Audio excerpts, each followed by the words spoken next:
الحمد لله نحمده ونستعينه ونستغفره ونؤمن به ونتوكل عليه ونعوذ بالله من شرور أنفسنا ومن سيئات أعمالنا من يهده الله فلا مضل له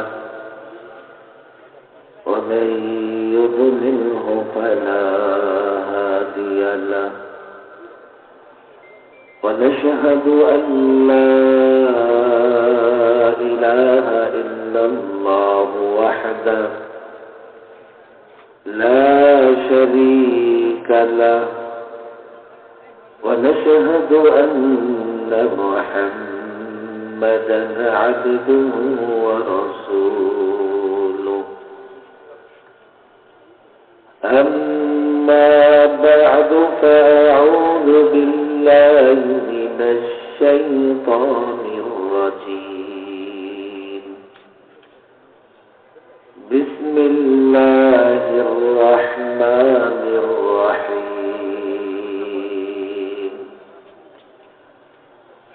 ومن يقتل مؤمنا متعمدا فجزاؤه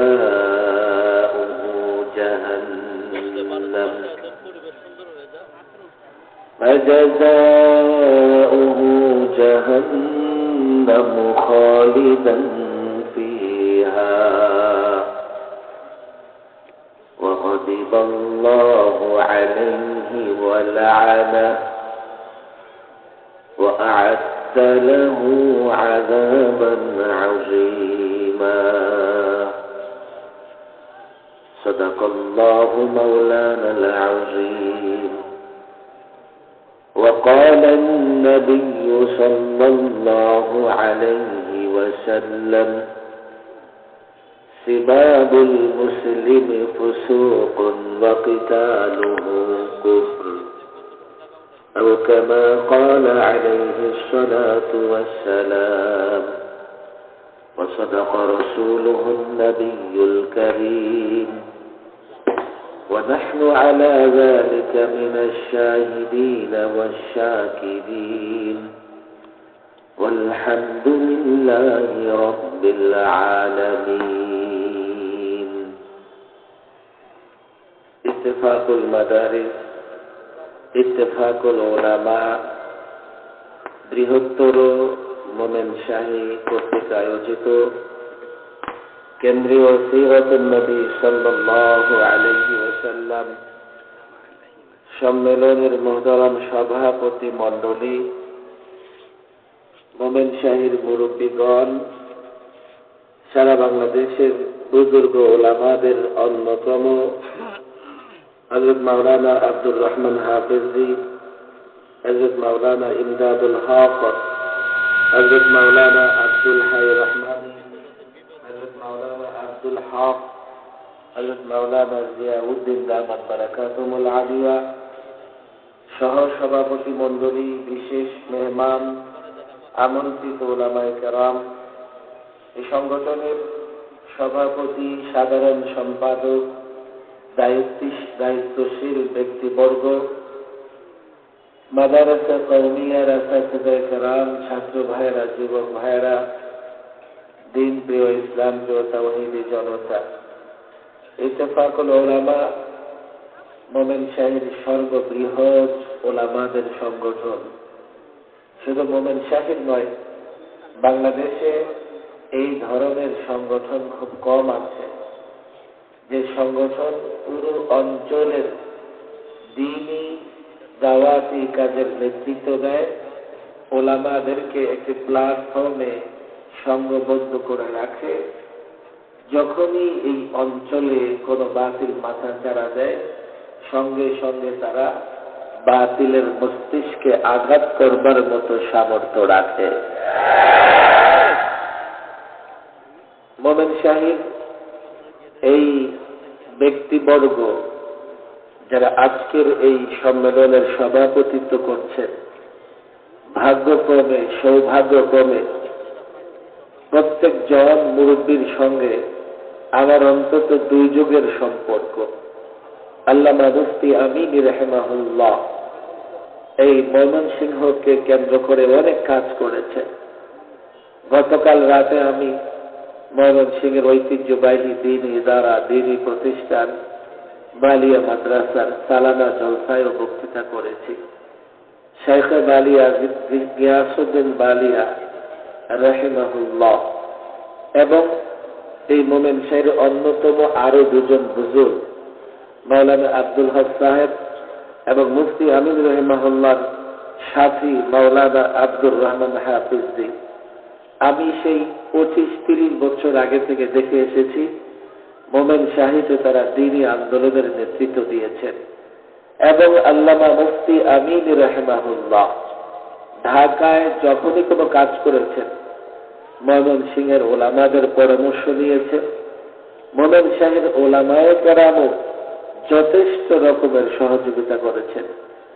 সেই খেলাফত আন্দোলনের শুরু থেকে শুরু করে বিশেষ করে আমরা যখন আন্দোলন সংগ্রাম বুঝি, তাসলিমা নাসরিন বিরোধী আন্দোলন, তাসলিমা নাসরিন যখন কোরআন বিরোধী এক বক্তৃতা দিয়ে যাচ্ছিল তখন সারা বাংলাদেশে আন্দোলন সংগ্রাম হয়েছে।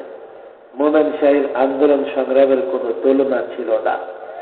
এই মোমেন শাহের একজন সাধারণ মানুষ পর্যন্ত আলেমদের সঙ্গে যুক্ত হয়ে নাস্তিক মোরতাদ তাসলিমা নাসরিনের বিরুদ্ধে তুমুল আন্দোলন এবং সংগ্রাম করেছিল। 2001-এ ইসলামী আইন বাস্তবায়ন কমিটি গঠিত হলে এই মোমেন শাহের ওলামায়ে কেরামের বড় ত্যাগ এবং কুরবানি ছিল। এরপরে হেফাজতে ইসলাম, এরপরে পর্যায়ক্রমে 24 পর্যন্ত প্রত্যেকটা আন্দোলন সংগ্রামে মোমেন শাহের ওলামায়ে কেরামের অনেক ত্যাগ তিতিক্ষা, অনেক ভূমিকা ছিল। ওই আলেমদেরই সম্মিলিত একটা প্ল্যাটফর্ম হচ্ছে ইত্তেফাকুল উলামা, বৃহত্তর মোমেন শাহী। আমি যতদূর জানি এই সংগঠন আশেপাশের নানা জেলায় তারা কমিটি করতে সক্ষম হয়েছে। এই সংগঠন বড় মজবুত একটি সংগঠন এবং ময়দানে যারা আমরা এসেছি, বসে আছি, আমি যতদূর দেখতে পাচ্ছি এখানেও 95% আলেম এবং মাদ্রাসার ছাত্ররাই হবে। সংগঠন ওলামাদের সহযোগী মাদ্রাসার ছাত্ররা, মাদ্রাসার শিক্ষকগণ। এবং মোমেন শাহের একটা বড় বাস্তবতা হচ্ছে অন্যান্য জেলায় যখন দ্বীনি কোনো কাজ হয় ওলামাদের ব্যানারে সাধারণত আলেমরাই ময়দানে নামেন, কিন্তু মোমেন শাহীতে যখনই ওলামায়ে কেরাম ময়দানে নেমেছে আমরা দেখেছি তাদের সঙ্গে সাধারণ মানুষও যুক্ত হয়েছে। কথা ঠিক না দেখে? এটা মোমেন শাহীর ওলামাদের একটা সফলতা। আমরা যতক্ষণ পর্যন্ত সাধারণ মানুষকে আমাদের আন্দোলন সংগ্রামের সঙ্গে সম্পৃক্ত করতে না পারব ততদিন আমরা চূড়ান্ত বিজয় অর্জন করতে পারব না। যদিও আজকের এই প্রোগ্রামে ওলামায়ে কেরাম মাদারেসে কওমিয়ার ছাত্ররা বেশি, কিন্তু আজকের এই প্রোগ্রাম থেকে নতুন করে একটা সিদ্ধান্ত নিতে হবে, প্রতিজ্ঞাবদ্ধ হতে হবে যে এখন ঠিক এই সময়ে দ্বিতীয়বার যখন নতুন বাংলাদেশ আমরা পেয়েছি, বাংলাদেশকে নতুনভাবে পেয়েছি, সেই নতুন বাংলাদেশে আমরা আবার নতুন উদ্যমে ওলামাদের কাজের সঙ্গে দেশবাসীকে, সাধারণ মানুষকে সম্পৃক্ত করার চেষ্টা করব। এ নিয়ে আমি অনেক কথাই বলি, আমার ব্যক্তিগত এ নিয়ে পর্যালোচনা আছে, আমি লেখালেখিও করি এবং মুফতি আমিন রাহিমাহুল্লাহকে আমি একাধিকবার বলতে শুনেছি, মিস্টার এবং মৌলভী সাহেবরা যদি এক না হয় এদেশে আমরা কোনো কিছুই সফল করতে পারবো না। আজকে আমরা মৌলভী সাহেবরা আছি, আমাদের সঙ্গে মিস্টারদেরকে যুক্ত করতে হবে। আমাদের সঙ্গ থেকে মিস্টারদেরকে, সাধারণ মুসলমানদেরকে বিচ্ছিন্ন করার বড় একটা ষড়যন্ত্রের অংশই ছিল দাওয়াত ও তাবলীগকে বিভক্ত করা। আমরা যাদেরকে ওয়াজ করে, নসিহত করে মসজিদের সঙ্গে সম্পৃক্ত করেছি, যাদেরকে দাওয়াত ও তাবলীগের সঙ্গে সম্পৃক্ত করেছি, এখন ওরা আমাদের বিরুদ্ধে স্লোগান দেয়, আমাদের বিরুদ্ধে অস্ত্র ধরে। আলেম ওলামা, ছাত্র জনতা, আমি প্রায় একটা কথা বলি, দাওয়াত ও তাবলীগকে বিভক্ত করে গেছে ফেসিবাদ।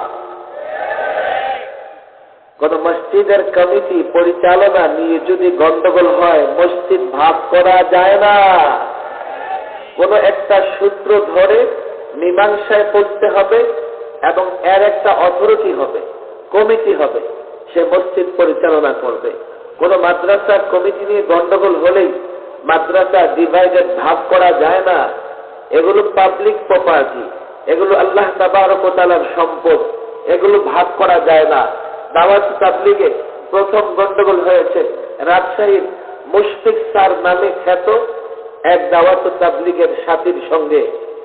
তার সঙ্গে যখন গন্ডগোল হয়েছে তখন কিন্তু মসজিদ ভাগ করার প্রশ্ন ছিল না। যখন ওলামাদের সঙ্গে ইখতিলাফ করেছে সাহাব সাহেবের অনুসরণের নামে ওয়াসিফ সাহেব এবং নাসিম সাহেব, তখন এই প্রশ্ন কেন আসলো, মসজিদ ভাগ করে দিতে হবে কেন, এই প্রশ্ন এসছে। তখন ফেসিবাদ পেয়েছে কি করে আলেমদের মুখোমুখি, আলেমদেরই অনুসরণ করে একদল লোককে দাঁড় করিয়ে দেওয়া যায়। তারা দেখলো এই তো সুযোগ, দ্বীনের নামে কাজ করে এমন এক দলকে যদি আমরা আলেমদের মুখোমুখি দাঁড় করাতে পারি, তাহলে আমরা চিরদিন ক্ষমতায় থাকতে পারবো। বাংলাদেশে তারা ওলামাদেরকে সবচেয়ে বড় বাধা মনে করত। এই জন্য তারা কি করলো, দাওয়াত ও তাবলীগকে বিভক্ত করে দিয়ে প্রথমে কাকরাইলকে বিভক্ত করলো, এরপরে টঙ্গী ময়দানকে বিভক্ত করলো।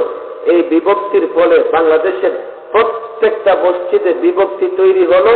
ওই বিভক্তির কারণেই যেই মসজিদে দুজন সাথী এক প্লেটে খাবার খেত, সেই মসজিদে একজন আরেকজনের রক্ত পান করেও তৃপ্ত হলো না। ফেসিবাদ চলে গেছে, ওলামা একরাম এখন মুক্ত, ওলামা একরাম এখন মুক্ত, স্বাধীনভাবে কথা বলতেছে। যে কাজ ফেসিবাদ করে গেছে, আরে একটা উৎখাত করার চেষ্টা আমরা করছি। দাওয়াত ও তাবলীগের কাজে এই কাজটা বড় কঠিন ছিল আমাদের জন্য। আমাদের সাথীরা রক্ত দিয়েছে, রক্ত দেওয়ার পরে আল্লাহ তাবারক ওয়া তাআলা এখন এমন এক সিস্টেম করে দিয়েছেন, তাদের মধ্য থেকে বড় একটা অংশ তাদের বিরুদ্ধে অবস্থান নিয়েছে এবং এক একটা মসজিদ, এক একটা মারকাজ, এক একটা দাওয়াত ও তাবলীগের জায়গা মুক্ত হচ্ছে, ফেসিবাদ মুক্ত হচ্ছে, ফেসিবাদের দোষর থেকে মুক্ত হচ্ছে। আমি কিছু কথা এখানে ওলামা একরামই বেশি, ছাত্ররাও বেশি, সাধারণ মানুষও আছেন। মোমেন সাহিত্যে কিছু কথা এই জন্যই বলতে হবে, দাওয়াত ও তাবলীগের কাজে সবচাইতে বেশি যারা সময় দেন, মেহনত করেন, সাধারণ সাথীদের মধ্যে, সাধারণ মানুষের মধ্যে খোঁজ খবর দিলে দেখা যাবে তারাও মোমেন সাহেবের অধিবাসী। এক হচ্ছে যে সাধারণ সাথীদেরকেও দূরে সরিয়ে দেওয়া, সাধারণ সাথীদের দূরে সরিয়ে দেওয়া যাবে না। দ্বিতীয় হচ্ছে যে আগের মতো নিরপেক্ষ থাকা, নিরপেক্ষ থাকারও সুযোগ নেই। কোরআনুল কারীমের নির্দেশটা কি? কি নির্দেশ? ওয়াইন তাইফাতান মিনাল মুমিনিনা ইকতাতালু ফাআসলিহু বাইনাহুমা। মুমিনদের দুই গ্রুপ যদি ঝগড়া করে, কিতাল করে, কোরআনে কারীমের নির্দেশ হচ্ছে ফাআসলিহু বাইনাহুমা, তাদের মধ্যে সুলহ করে দাও, মীমাংসা করে দাও, সন্ধি করিয়ে দাও। আলেম ওলামা, ছাত্র জনতাকে বলি, এই টার্গেট দিয়ে আমরা শুরু থেকে কাজ করে আসছি। আমি ব্যক্তিগতভাবে গত এক যুগে কারো বিরুদ্ধে কোন ধরনের কঠোর উক্তি বা কঠোর বক্তব্য দেই নাই। যদিও 18 সালে বুঝে গেছি যে দাওয়াত ও তাবলীগের যে দুটি গ্রুপ আছে, একটা গ্রুপ হলো বাংলাদেশি ব্র্যান্ডের, যারা বাংলাদেশের ওলামাদের পরামর্শ নিয়ে কাজ করে, আরেকটা দল হচ্ছে এমন যাদের কলকাতি নাড়ানো হয় দিল্লি থেকে, সেখান থেকে সুতা টান দেয়, এখানে নড়াচড়া করে, তখনও সন্দেহ হয়েছিল আমার, আরে সাদ সাহেবকে যদি আলেম হিসেবে তোমরা মেনে থাকো, তো বাংলাদেশের লক্ষ লক্ষ আলেমকে তোমাদের মানতে সমস্যা কোথায়? কিন্তু তখন যদি স্পষ্ট বক্তৃতা করতাম, জাতিকে বুঝানো যেত না, জাতিকে বুঝানো যেত না। এখন 24-এ এসে তারা যেই কাজ করেছে, এখন মুমিন মুসলমান তৃতীয় পক্ষ থাকার কোনো সুযোগ নাই। আমরা তৃতীয় পক্ষ হিসেবে মীমাংসা করার চেষ্টা করেছি। কোরআন বলেছে ফাসলিহু বাইনাহুমা, এরপরে কোরআনের নির্দেশ কি? ফাইন বাগাত ইহদাহুমা আলাল উখরা,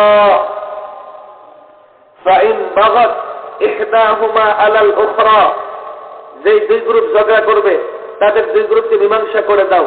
কিন্তু এমন যদি হয় এক গ্রুপ বাগাত ইহদাহুমা আলাল উখরা, আরেক গ্রুপের উপর আক্রমণ করে, ফাকাতিলুল্লাতী তাবগী, ফাকাতিলুল্লাতী তাবগী, যারা বাগাওয়াত করেছে, যারা বিদ্রোহ করেছে, যারা কিতাল করেছে, তাদের বিরুদ্ধে লড়াই করো, তাদের বিরুদ্ধে যুদ্ধ করো, হাত্তা তাফিআ ইলা আমরিল্লাহ, যতক্ষণ না তারা আল্লাহর নির্দেশের দিকে ফিরে আসবে। এটা হচ্ছে কোরআনে কারিমের এখন নির্দেশ। আপনি খেয়াল করবেন, দাওয়াত তাবলীগের কাজ একটা নিরীহ কাজ। নিজেরটাকে নিজেরটা পরে অন্যকে দাওয়াত দেয় ইসলামের দিকে। যদি এমন হয় সে বকা দেয়, তার প্রতি উত্তরে আমরা বকা দেই না। কেউ আঘাত করলেও আমরা তার হাত ধরে ক্ষমা চেয়ে নেই যে আপনি ব্যথা পেয়েছেন কিনা। এমন একটা নিরীহ জামাতের ভেতরে কারা ওই সমস্ত সন্ধ্যা পান্ডাদের ঢুকিয়ে দিল যে নামাজরত অবস্থায় তাহাজ্জুদরত, সিজদারত গোবন্ত সাথীদের হত্যা করতে দ্বিধা করল না? ওরা কারা দাওয়াত তাবলীগে প্রবেশ করেছে? পৃথিবীর সবচাইতে বড় অপরাধ হচ্ছে হত্যাকাণ্ড সংগঠিত করা।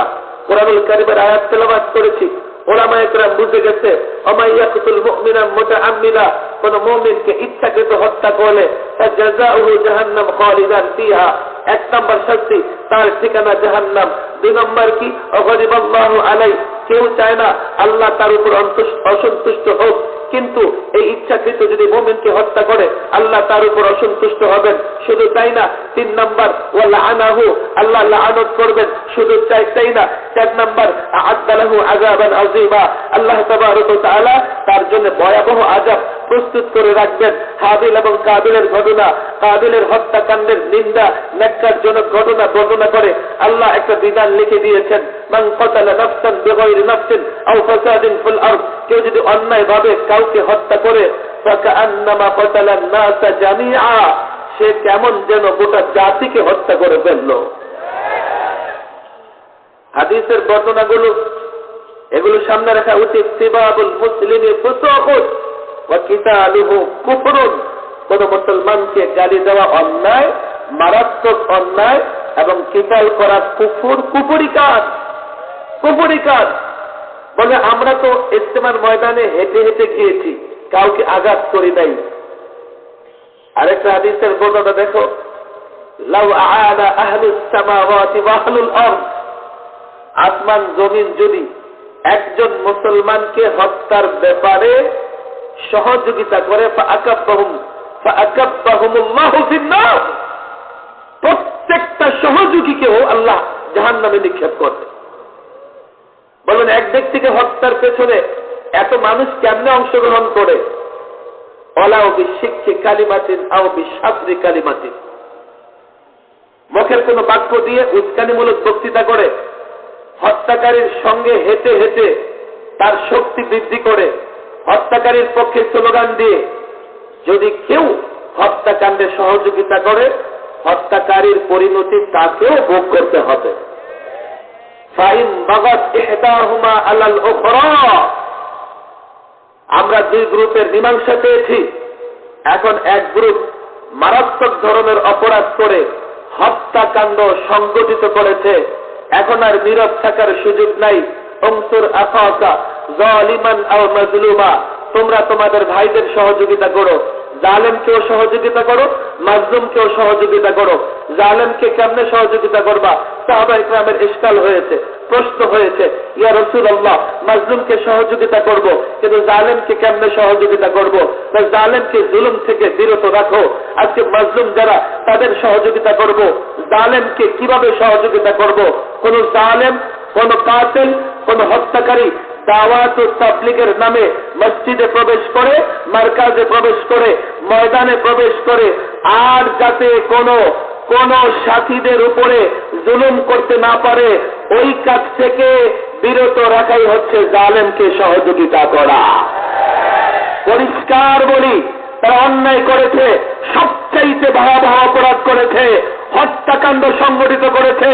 তওবা করে ওলামাদের জামাতের সঙ্গে মিলিত না হলে বাংলাদেশের কোথাও দাওয়াত ও তাবলীগের নামে তারা জমায়েত হতে পারবে না।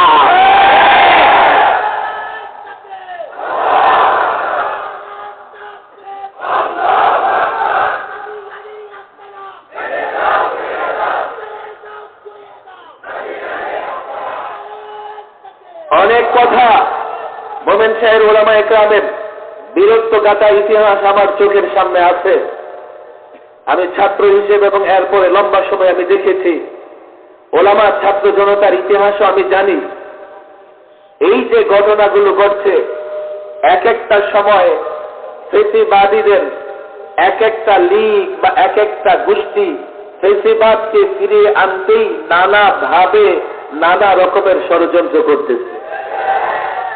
পরিষ্কার, এগুলো একই সূত্রে গাথা, একই সূত্রে। আমরা ঢাকায় দেখেছি, হঠাৎ করে রাস্তায় বেরিয়ে পড়েছে রিক্সা লীগ, এরপরে বের হয়েছে ব্যান লীগ, এরপরে বের হয়েছে সিএনজি লীগ, এরপরে বের হয়েছে গার্মেন্টস লীগ, এরপরে বের হয়েছে ইস্কন লীগ, এরপরে বের হয়েছে সাদ লীগ, এখন বের হয়েছে আগুন লীগ। সচিবালয়ে আগুন লাগিয়ে দিয়েছে।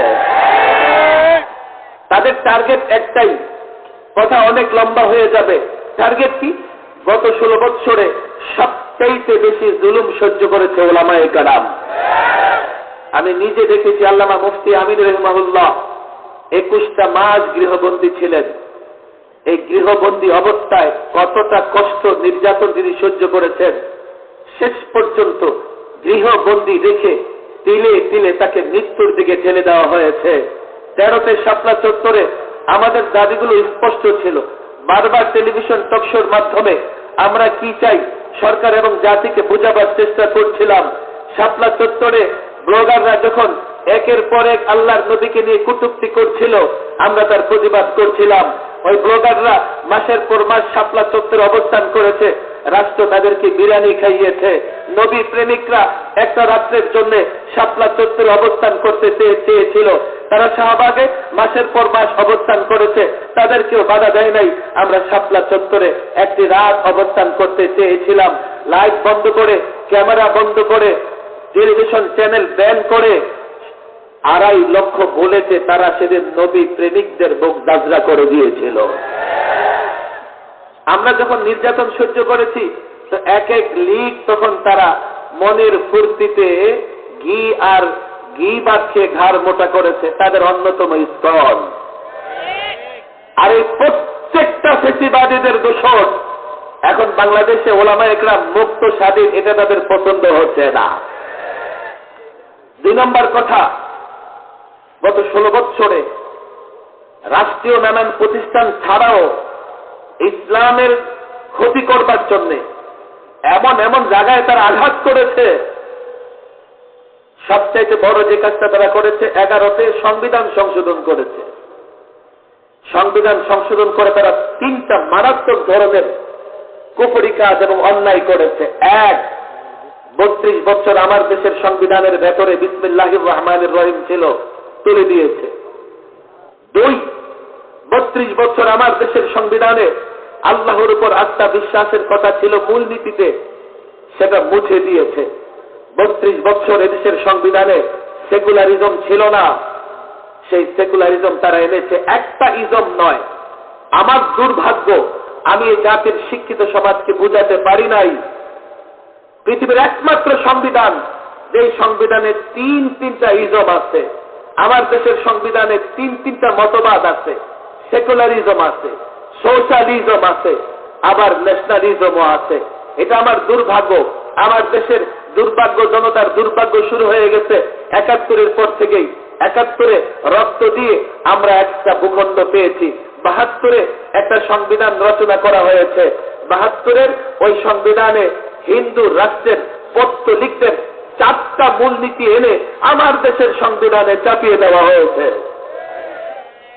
তখনই এদেশে ইসলাম মুসলমানদের বিরুদ্ধে সবচেয়ে বড় ষড়যন্ত্র হয়েছে। আপনারা অবাক হবেন, 11-র আগ পর্যন্ত এদেশের বুদ্ধিজীবীদের প্রায় আমরা বলতে শুনতাম, কি বলতে জানতেন? কি বলতে জানেন? ৭২-এর সংবিধানে ফিরে যেতে হবে, ৭২-এর সংবিধানে ফিরে যেতে হবে। খুব বেশি দিন হয় নাই, ৭৯-তে পঞ্চমবার যখন সংবিধান সংশোধন হয়, তখন প্রেসিডেন্ট জিয়াউর রহমান তার শাসন আমলে সেকুলারিজম বাদ দিয়ে বিসমিল্লাহ এবং আল্লাহর উপর আস্থা বিশ্বাস নিয়ে আসা হয়। এরপর থেকে 32 বছর এটা ছিল। 11-তে এসে সেকুলারিজম কেন আনা হলো? সেকুলারিজম আনার দ্বারা আমরা কিভাবে ক্ষতিগ্রস্ত হয়েছি? আমাদের সাধারণ মুসলমান যারা, তারা বলবে হুজুর ভাত দুমুঠো ভাত খেতে পারলেই হয়, সংবিধান দিয়ে কি হবে? সংবিধান দিয়ে কি হবে? সংবিধান দিয়ে কি হবে জানো? 11-তে সংবিধানে সেকুলারিজম এনেছে, তারা শক্তি অর্জন করেছে। শক্তি অর্জন করে প্রথম তারা আঘাত করেছে শিক্ষা ব্যবস্থার উপরে। সংবিধান দিয়ে কি হবে মানে?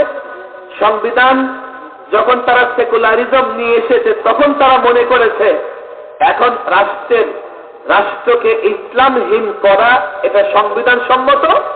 আমরা যদি রাষ্ট্রকে ইসলামহীন করি, আমাদের আইনত কোনো অপরাধ হবে না।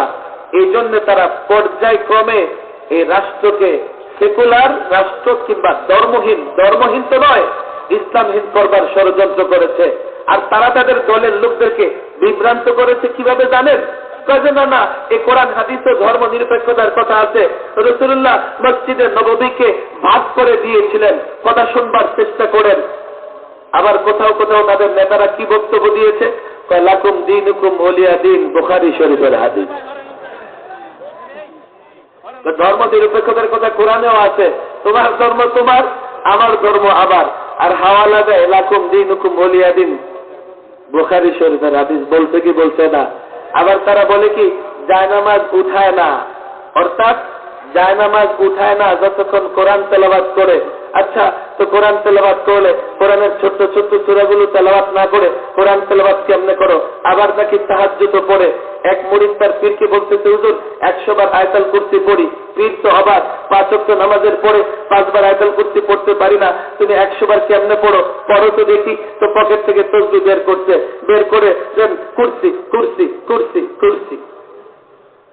ওরা কোরআন শরীফ পড়ে মানে সকালবেলায় ঘুম থেকে কুরসি, গদি রক্ষা করো, গদি রক্ষা করে জপতে থাকে। সময় আমার হাতে বেশি নেই। সেকুলার রাষ্ট্র প্রতিষ্ঠা করার জন্য তাদের একটা শক্তি দরকার ছিল, আর সেই শক্তি তারা অর্জন করেছে সংবিধান সংশোধন করে। সংবিধানে সেকুলারিজম এনে সেই শক্তি অর্জন করে ভারতেই পাঠ্যপুস্তক পরিবর্তন শুরু করে দিয়েছে। পাঠ্যপুস্তক থেকে মুসলমান লেখকদের জাগরণী লেখাবাদ, সাহাবাদের জীবনীবাদ, নবীদের জীবনীবাদ নিয়ে এসেছে, ডারউইনিজম নিয়ে এসেছে, ট্রান্সজেন্ডার, এমনকি কিশোরগঞ্জের ইসলামী শিক্ষা বইয়ের মলাতেও দুর্গার ছবি পাওয়া গেছে। আমি আরেকটু খোলাসা করে যদি বলি, ঢাকায় আমরা এই বিষয় নিয়ে মাঝে মধ্যে গবেষণা করি। ঢাকায় একটা এভিনিউ আছে, তার নাম হচ্ছে কামাল আতাতুর্ক এভিনিউ। মাঝে মধ্যে আমি চিটাগং গেলে টানেলের রাস্তায় ঢুকি, জেল থেকে বের হয়ে প্রথমবার যখন দেখলাম এই টানেলের রাস্তার নামকরণ কি, কামাল আতাতুর্ক রোড। 47-এ বাংলাদেশের পক্ষে কামাল আতাতুর্কের কোন ভূমিকা ছিল না, 52 আন্দোলনে ছিল না, 71-এও ছিল না। তো কামাল আতাতুর্কের নামে বাংলাদেশের রোড গার্ডের নামকরণ কেন করা হয়?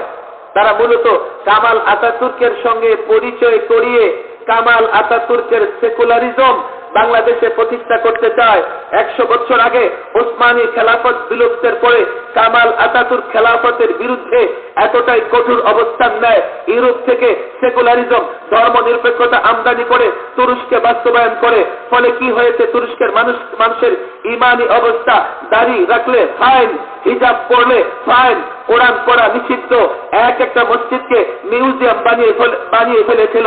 আল্লাহ পাকের বড় দয়া ছিল, তখনও মুসলমান সন্তানেরা গর্তের ভেতরে লুকিয়ে থেকে কোরআনে কারীম শিক্ষা গ্রহণ করেছে। তারা কামাল আতাতুর্ককে এনে তার সেকুলারিজম আনতে চায়, এই চেষ্টাই করেছে 16 বছর। বাংলাদেশের পরিচয় বদলে দিতে চেয়েছে, বলে তো মুখে ধর্ম নিরপেক্ষতা, আপনি আপনার ধর্ম, আমি আমার ধর্ম পালন করি। আসলে সেকুলারদের টার্গেট শুধুমাত্র ইসলাম, তারা অন্য সব ধর্মকে পছন্দ করে, কেবল ইসলামকেই তারা বরদাস্ত করতে পারে না। এই যে যতগুলো ফেসিবাদের দোসরেরা মাথা তারা দিচ্ছে, আমি তো বলি সংবিধান সংস্কারের যে উদ্যোগ আমরা গ্রহণ করেছিলাম, এই পৌত্তলিক এই মূর্তি পূজারীরা যদি দেশে ফিতনা সৃষ্টি না করত, নৈরাজ্য সৃষ্টি না করত, এতদিন হয়তোবা ফেসিবাদের সংবিধান থেকে মুক্ত হয়ে জাতির নতুন এক সংবিধান পেত। এতদিন হয়তোবা ফেসিবাদের শিক্ষা পাঠ্যক্রম বাতিল করে নতুন এক শিক্ষা পাঠ্যক্রম এই জাতি দেখতে পেত। আমরা উদ্যোগ দিয়েছি, শিক্ষা উপদেষ্টাকে বলেছি, ফেসিবাদ চলে গেছে, ফেসিবাদের প্রভাব যেন কোথাও না থাকে। আমাদের সঙ্গে তিনি একমত হয়েছেন। এবারকার মতো আমরা 12-র আগে চলে যাব, আগামীতে ইসলামপন্থী আলেম ওলামাদের মতামত নিয়ে আমরা শিক্ষা ব্যবস্থাকে নতুন করে সাজাবো। এই যখন হচ্ছে, ফেসিবাদের দোসরেরা মাথা চারা দিয়ে প্রত্যেকটা সংস্কার কাজকে বুলন্ডিত করবার জন্যই এক একটা ষড়যন্ত্র হচ্ছে। সর্বশেষ তারা দেশের বিরুদ্ধে ষড়যন্ত্র করতেছে। যারা বলে এই দেশে সংখ্যালঘু নির্যাতিত হচ্ছে, তারা দেশদ্রোহী, তারা দেশের দুশ্মন, তারা ইসলামের দুশ্মন। বাংলাদেশের সংখ্যালঘুরা জামাই আদরে বসবাস করে। আমি প্রায় বলি, এই কথা যখন বলে তাদের দুটা উদ্দেশ্য থাকে। একটা উদ্দেশ্য কি জানেন? চোর যখন ধরা পড়ার ভয় পায় তো নিজেও চোর চোর বলে চিল্লায়। দ্বিতীয়ত, এই মোদী, নরেন্দ্র মোদী, কসাই মোদী, সে মনে করে বাংলাদেশের সংখ্যালঘু নির্যাতিত হচ্ছে। এটা প্রতিষ্ঠা করা গেলে বাংলাদেশের উপরে আগ্রাসন চালানো সহজ হবে। অথচ 53 বছরে আমি আলেম ওলামাদের বলি, আমি সাধারণ জনতাকে বলি, 53 বছরে একটা ঘটনা দেখাও, অমুসলিমরা তার ধর্মীয় পোশাক পরে কোথাও যেতে বাধাগ্রস্ত হয়েছে, একটা প্রমাণ দেখাতে পারবে না। এই সাংবাদিক, গোয়েন্দা সংস্থা, তোমরাও বলো, একটা প্রমাণ দেখাও একজন অমুসলিম স্কুল, কলেজ, ইউনিভার্সিটি, সরকারি অফিসে যেতে তার ধর্মীয় পোশাক পরে বাধাগ্রস্ত হয়েছে, এমন না। তাহলে এদেশে সংখ্যালঘু নির্যাতিত হচ্ছে কোথায়? অথচ আমাদের প্রতিবেশী দেশে একজন মুসলিম শিক্ষার্থী হিজাব পরে কলেজে ঢুকতে পারে নাই, পরে আন্দোলন করেছে, পরে আদালত থেকে নিষেধ করা দেওয়া হয়েছে, হিজাব পরে কলেজে প্রবেশ করা যাবে না। আজকে 53 বছরে আমাকে দেখাও বাংলাদেশের ধর্মের নামে কোথায় সাম্প্রদায়িক সম্প্রীতি বিনষ্ট হয়েছে? কোথাও হয় নাই। বাংলাদেশের কোথাও যদি সাম্প্রদায়িক সম্প্রীতি বিনষ্ট হয়ে থাকে, ধর্মের কারণে নয়, ইসলামের কারণে নয়, রাজনৈতিক কারণে, স্বার্থের কারণে। আজকে বলো, বাংলাদেশে কোথায় সরকারি জায়গায় যদি মসজিদ নির্মাণ করা হয়, মসজিদ ভাঙা হয়? সরকারি জায়গায় মন্দির আছে, মন্দির ভাঙা হয় না। অথচ প্রতিবেশী দেশে দেখো, 400 বছরের পুরনো বাবরি মসজিদকে শহীদ করে সেখানে রাম মন্দির বানানো হয়েছে, হাজারো মসজিদকে বুলডোজার দিয়ে গুড়িয়ে দেওয়া হয়েছে। সংখ্যালঘু নির্যাতন করে ওরা, আর এর দায়ভার চাপিয়ে দেয় বাংলাদেশের উপরে। টার্গেট কি? বাংলাদেশে আগ্রাসন চালানো। টার্গেট কি?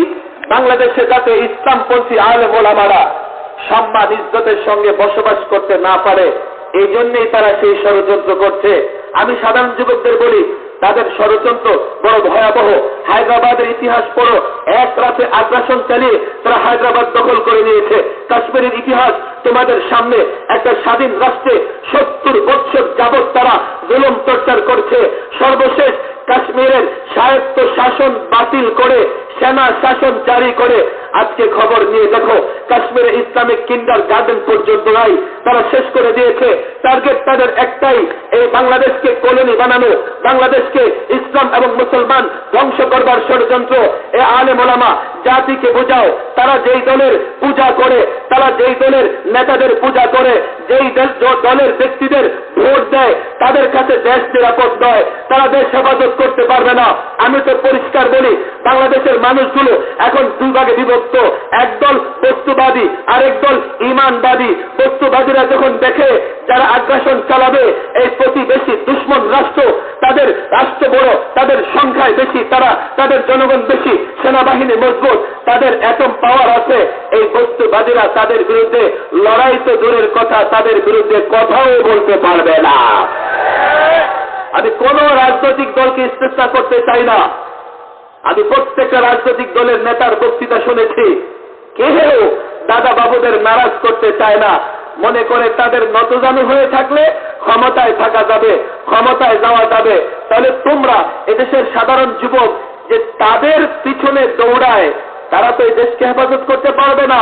আরেক দল হচ্ছে ঈমানবাদী, যারা মনে করে সব আল্লাহর ইচ্ছায় হয়, যারা মনে করে ইসলাম ঈমানের কারণে আমাদের বিজয় হয়েছে, যারা মনে করে মুসলমান যদি ঈমানী শক্তিতে বলিয়ান হয় তো এক একটা মুসলমান অ্যাটম বোমার চাইতে শক্তিশালী। এদেশের যুবকদের আমি বলি, তোমরা সিদ্ধান্ত নাও। রাষ্ট্র পেয়েছি ইসলামের জন্য, তোমরা সিদ্ধান্ত নাও। এই রাষ্ট্র থাকলে ইসলাম থাকবে, রাষ্ট্র থাকলে মসজিদ থাকবে, তুমি থাকবে, স্বাধীন থাকবে। রাষ্ট্র যদি আক্রান্ত হয় তুমি আক্রান্ত হবে, তোমার মায়ের ইজ্জত আক্রান্ত হবে, তোমার বোনের ইজ্জত আক্রান্ত হবে। আজ পর্যন্ত পৃথিবীর যুদ্ধে আমরা নানা সময় দেখেছি কাফের বেঈমান সাম্রাজ্যবাদী যখনই কোন রাষ্ট্রে আক্রমণ করে, নারীদের উপরে পাশবিক নির্যাতন করে, রাষ্ট্র হেফাজত করবে না, নেতা বা দলের পূজা করবে। রাষ্ট্র আক্রান্ত হলে তোমার ইজ্জত থাকবে না। আমি নিজের চোখে দেখেছি রোহিঙ্গা যুবকদের চোখের পানি হাত দ্বারা মুছে দিয়েছে।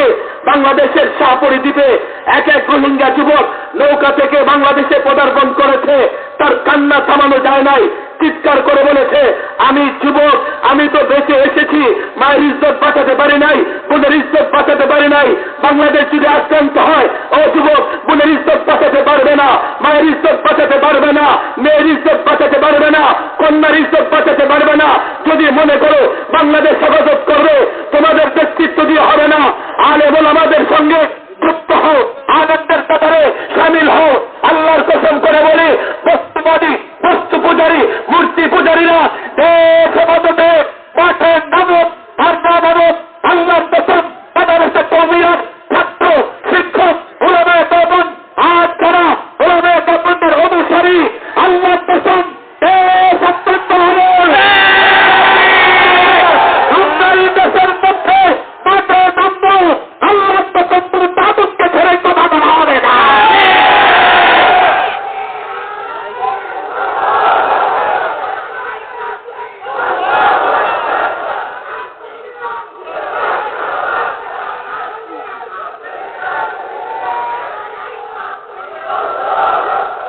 আমাদের আকাশের ইতিহাস দেখো, আজকে প্রায় নরেন্দ্র মোদী, কসাই মোদী বলতে চায়, আবার শুনেছি দিল্লিতে ডিটেনশন ক্যাম্প তৈরি করেছে বাংলাদেশিদের, সেখানে আটকে রাখবে। আবার তাদের সাংবাদিকদের প্রশ্ন কি, আপনারা ভারত কি করবেন? ভারত শেষ করে ফেলবেন? আরে ভারত আমাদের, আমরা ভারত কেন শেষ করব? ভারত আমাদের আকাবেররা স্বাধীন করে দিয়েছে। আরে পৌত্তলিক মূর্তি পূজারীরা ইংরেজদের পা কেটেছে। আমরা ভারতকে হিন্দুত্ববাদীদের আগ্রাসন মুক্ত করব, আমরা ভারতকে পৌত্তলিকতা মুক্ত করব। আল্লাহর কসম, ভারত যদি ভুল করে বাংলাদেশে আগ্রাসন করে, এদেশ থেকে এতটাই প্রতিরোধ করতে হবে, এই ভারত টুকরা টুকরা হয়ে যায়।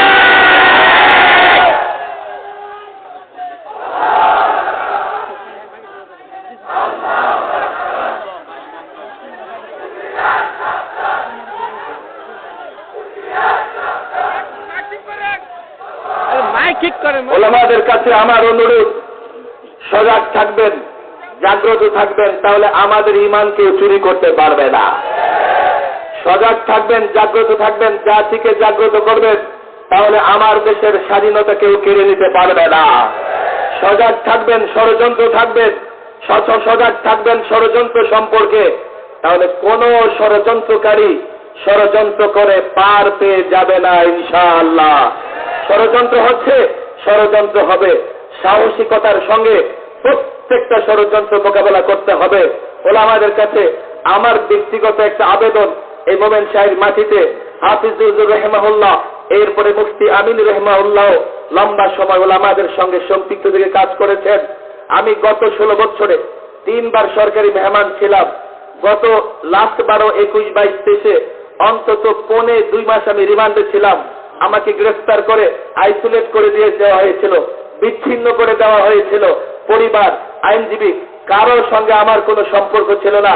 একটা সময় বাইরে প্রচার হয়ে গেছে, ওনারে দেশে রাখে নাই, ওনারে দেশ থেকে বাইরে পাচার করে দিয়েছে। লম্বা সময় পর্যন্ত শুধুমাত্র আকাবির আসলাফদের পথ ধরে চলবার কারণে নির্যাতন বরদাস্ত করা হয়েছে। ওলামাদের কাছে আমি আবেদন, ছাত্র সমাজের কাছে আবেদন জানাই, হাফিজুর রাহিমাহুল্লাহ যে কাজ করে গেছেন, যে পথ ধরে আল্লামা মুফতি আমিন রাহিমাহুল্লাহর কাজ চলেছে, আমরা আবার সেভাবে কাজ করতে চাই। ইনশাআল্লাহ ইমতিহান অনেক দিয়েছি, পরীক্ষা অনেক দিয়েছি, কাজের সময় তৈরি হয়েছে। এই কাজে আপনাদের সহযোগিতা চাই। আপনারা সহযোগিতা করবেন, আপনারা পরামর্শ দিবেন এবং মুফতি আমিন রাহিমাহুল্লাহর যে মিশন, মুফতি আমিন রাহিমাহুল্লাহ যেভাবে এই যুগে কাজ করেছেন, আমরা ইনশাআল্লাহ সেভাবে কাজ করবার চেষ্টা করব। আপনাদের দোয়া এবং আপনাদের সহযোগিতা চাই। এবং এই জাতিকে আমি শুরুতে যে কথা বলেছিলাম, মোমেন সাহেব আগেও আমরা দেখেছি সাধারণ মানুষ ওলামাদের সঙ্গে সম্পৃক্ত থাকে। আমরা আবারও প্রত্যেকটা ষড়যন্ত্র সম্পর্কে সাধারণ মানুষকে সজাগ করে আমাদের সঙ্গে সম্পৃক্ত রাখবো। আল্লাহ তাবারক ওয়া তাআলা তৌফিক দান করুন। ওয়া মা তাওফীকি ইল্লা বিল্লাহ ওয়া মা আলাইনা ইল্লাল বালাগ।